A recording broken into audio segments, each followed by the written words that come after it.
আমার সাথে বলতে হবে যে একতলা, দুইতলা, তিনতলা দিলাম। এরপরে আমি ওনাকে স্ত্রী হিসাবে পাবো না এবং উনি আমাকে স্বামী হিসাবে পাবে না যদি আমি দাবি করি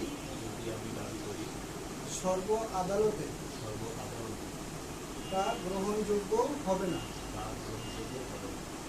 এবং এখানে আপনার পক্ষে একজন সাক্ষী হইল আপনার ভাই মোহাম্মদ আশিক মেইন সাক্ষী, আরেকজন হইল তৌহিদুর রহমান, আর ওনার পক্ষে একজন সাক্ষী হল ওনার বাবা মোহাম্মদ হাফিজ মিয়া, আরেকজন সাক্ষী হল ওনার ছোট ভাই মোহাম্মদ ফয়সাল আহমেদ।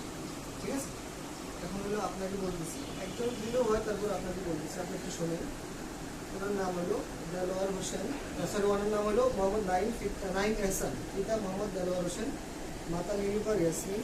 ওনার সাথে আপনার